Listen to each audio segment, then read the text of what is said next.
Ramkoti Nagar, tailors colony, బాబా Nagar, coastal colony, Nakka Gopala Nagar, Mansoor Nagar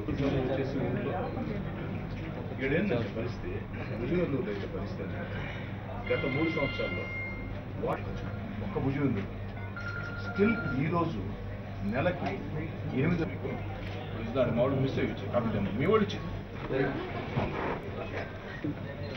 తీసుకోమా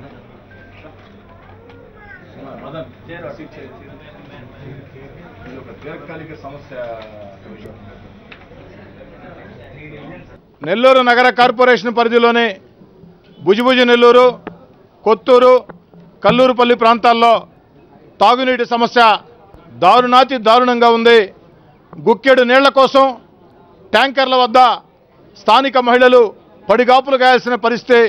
ట్యాంకర్లు ఎప్పుడు వస్తాయో పడిగాపులు గాయాల్సినటువంటి ఒక దారుణమైన పరిస్థితుల్లో భుజభుజ నెల్లూరు, కొత్తూరు, కల్లూరుపల్లి ప్రాంతాల్లో నీళ్ల సమస్య అత్యంత తీవ్రంగా ఉంది. స్థానిక కార్పొరేటర్ల వద్ద నుంచి వివిధ పార్టీ నాయకులు, స్థానిక ఎమ్మెల్యేగా నేను అందరం కూడా అనేక రకాల ప్రయత్నాలు చేశాం. కొంతవరకు సమస్య పరిష్కారమైంది. పూర్తి స్థాయిలో ఈనాటికి కూడా పరిష్కారం కాలేదు. ఈనాడు కూడా అనేక రకాలుగా మంచినీళ్ల కోసం అనేక రకాల ఇబ్బందులు పడే పరిస్థితి.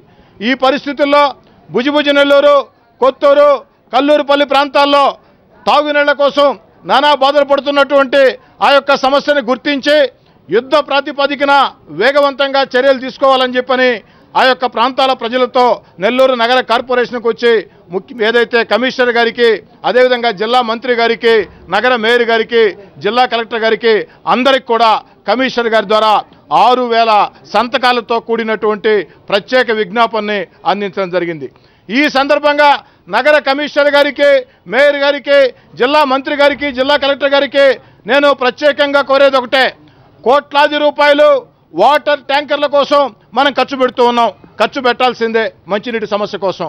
అయితే భుజభుజ నెల్లూరులో 82 లక్షల రూపాయల నిధులు కేటాయించినట్లయితే 82 లక్షల రూపాయల నిధులు భుజభుజ నెల్లూరుకి 26వ డివిజన్కి కేటాయించినట్లయితే శాశ్వత ప్రాతిపదికన సమస్య పరిష్కారం అవుతుంది. ట్యాంకర్ల పేరుతో కోట్లాది రూపాయలు మనం చేసే ఖర్చు కార్పొరేషన్కి మిగులుతుంది. కాబట్టి 82 లక్షల రూపాయల నిధులు భుజభుజ నెల్లూరు ఏదైతే 26వ డివిజన్ మంచినీటి సమస్య శాశ్వత పరిష్కారం కోసం వెంటనే కేటాయించాలని చెప్పని కూడా కోరటం జరిగింది. అదేవిధంగా కొత్తూరు, కల్లూరుపల్లి ప్రాంతాల్లో ప్రత్యేకంగా ఏదైతే సర్వే చేసి ఆ సమస్య పరిష్కారం కోసం చర్యలు తీసుకోవాలని ఈ సందర్భంగా నగర కార్పొరేషన్ని నేను కోరేది ఒకటే, 2 నెలల పాటు ఈ నగర కార్పొరేషన్కి సమయం ఇస్తూ ఉన్నాం.